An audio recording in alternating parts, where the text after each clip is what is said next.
Welcome to the Lizzy Show. Today, I want to help you overcome your depression. And also, I want you to know that you're not alone. 3.5% of people in the world suffer from depression, which is about 280 million people around the world who are suffering from depression. So now, depression comes from the word, it's a Latin word, and actually it's deprimir. So deprimir means to press down. So depression is a Latin word and it means to press down. So when people are depressed in every aspect of their life, they feel pressed down. There's feelings of low spirit. There's feelings of hopelessness. But I'm here to tell you that you have the power every day to change how you interpret your life and to take yourself out of that low vibrational feeling. When people are depressed, it's usually because of many reasons. There's many reasons to be depressed. It could be life events. People have events that happen in their life that they seem to not be able to come out of, that something tragic happens.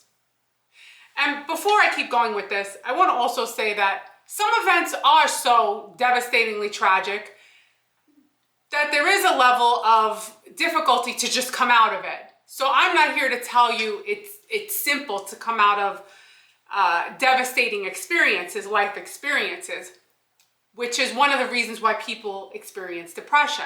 So this is going to be the most difficult if you've experienced life-altering events, tragedies. You have to be so mentally strong, just like when people work on their physical health.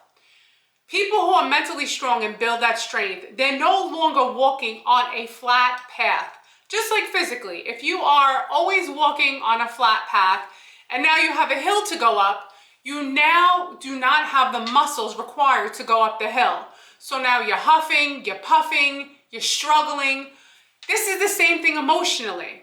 Now, people are also able to handle tragedies and terrible life events based on their chemistry in their brain as well.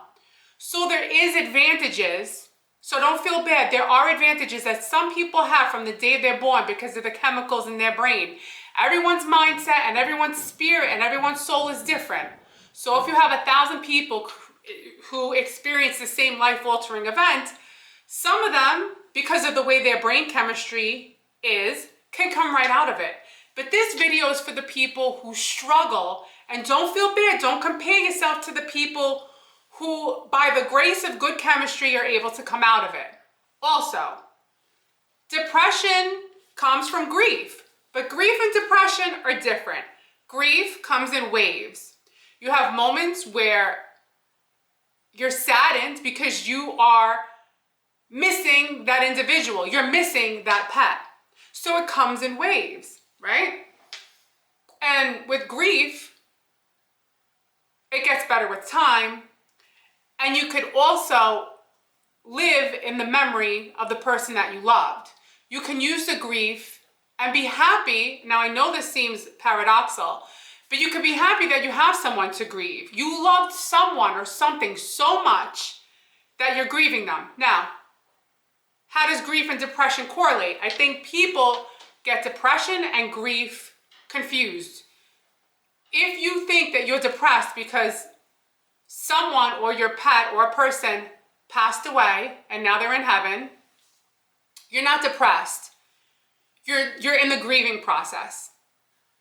But rather than you feel like you have to be unhappy and depressed because that person is no longer physically here in the physical realm, I'm going to tell you that's not the way you're meant to live your life. You're not meant to suffer be miserable, be unhappy because another person is no longer in this physical realm. You are here to enjoy your life. You have the right to be happy. You have the right to enjoy your life, regardless of the tragedies that happened, regardless if you were in the same situation as someone else and you came out of it and they didn't. These are just random examples. So when life events occur, my suggestion to you to overcome depression that is happening over months and years and you want to come out of it